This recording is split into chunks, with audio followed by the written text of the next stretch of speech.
मिट्ठू तोता और रानू चिड़िया सुबह से बैठे हुए थे। तोते भैया अब चलें, ये किसान तो घर जाएगा नहीं और ना ही हम किसान की मकई खा सकते हैं।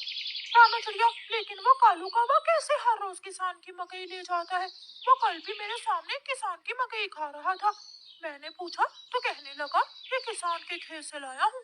वो एक नंबर का चोर है, किसी न किसी तरह वो मकई चोरी करके ले जाता होगा। किसान खेत में काम कर रहा था और चिड़िया और तोता बिना मकई खाए ही जंगल वापस चले जाते हैं।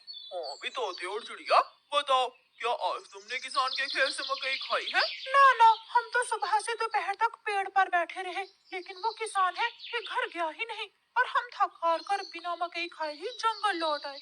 मैं तो जा रहा हूँ, पेट भर मकई खाऊंगा भी और अपने साथ भी लेकर आऊंगा।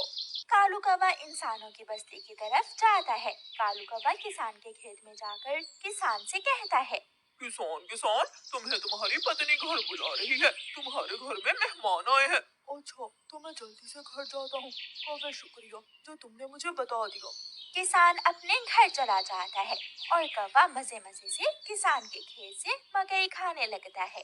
नहीं, मैंने तो आपको नहीं बुलाया। क्या मेहमान नहीं आए थे? तो फिर उस काले कौवे ने मुझसे झूठ क्यों बोला? कौवा झूठा है, मैंने तो उसे नहीं भेजा। कौवा पेट भरकर मकई खाता है और कुछ मकई अपने साथ लेकर वापस जंगल लौट जाता है। कौवे कौवे, एक मकई का भुट्टा मुझे भी दे दो। ना ना, मैं तो मकई का भुट्टा किसी को नहीं दूंगा, बहुत मुश्किल से लाया हूँ मैं। कौवा चिड़िया के सामने बैठकर मकई का भुट्टा खा रहा था और चिड़िया के मुंह में पानी आ रहा था। दूसरे दिन कौवा फिर से किसान के खेत में जाता है और किसान से कहता है, किसान किसान, मैं अभी अभी तुम्हारे घर से आया हूँ, तुम्हारे बेटे को तेज बुखार है, जल्दी से घर जाओ। कौवे की बात सुनकर किसान घबरा जाता है और कुछ सोचे बिना अपने घर भाग जाता है और कौवा मजे से मकई खाने लगता है। कहाँ है मेरा मुन्ना? मुन्ना तो बाहर खेलने गया हुआ है। क्या मेरा मुन्ना ठीक है? हाँ हाँ, मुन्ना तो बिल्कुल ठीक है। तो फिर इसका मतलब आज फिर उस शरारती कौवे ने मुझसे शरारत की है। उसने मुझसे कहा कि मेरे मुन्ने को बुखार है, मैं जल्दी घर जाऊं। वो कौवा जरूर आपको घर भेजकर खेत से फसल खाता होगा। मैं कल देखूंगा वो कौवा कैसे मुझे उल्लू बनाकर मेरे खेत से मेरी फसल खाता है।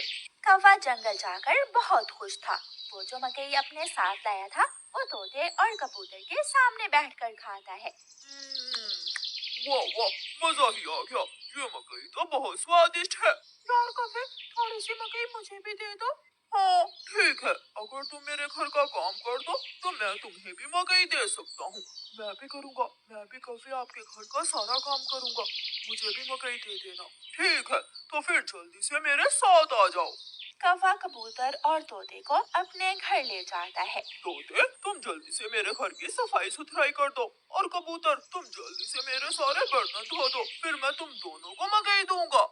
फिर कबूतर अपने काम में लग जाता है और तोता कौवे के घर की सफाई सुथराई करने लगता है। दोनों अपना अपना काम खत्म कर देते हैं। कौवे, मैंने काम कर दिया है, अब मुझे मकई दे दो। मैंने भी काम कर लिया है, मुझे भी मकई दो। कौन सी मकई? चलो भाग जाओ यहाँ से तुम दोनों, मैं तुम्हें कुछ नहीं देने वाला। तुम धोखेबाज हो, तुमने धोखे से हमसे अपना काम करवाया और अब हमें भूखे ही भेज रहे हो। कबूतर और तोता वहाँ से चले जाते हैं। कौवा हर रोज की तरह अगले दिन भी किसान को पागल बनाने के लिए किसान के खेत में चला जाता है।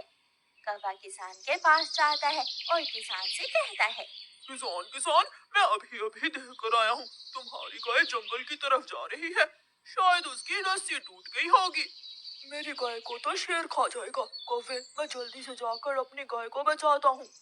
किसान वहाँ से जाता है, लेकिन आज किसान थोड़ी दूर जाकर पेड़ के पीछे छुप जाता है। कौवा किसान के खेत में जाकर मकई खाने लगता है। तो ये कौवे का बच्चा इसलिए मुझे हर रोज किसी न किसी तरह खेत से भेज देता है। जब तक मेरे पास बड़ा दिमाग है, मुझे किसान की फसल खाने से कोई नहीं रोक सकता। किसान के पास बंदूक थी। किसान बंदूक चलाता है और गोली सीधी जाकर कौवे की टांग पर लगती है।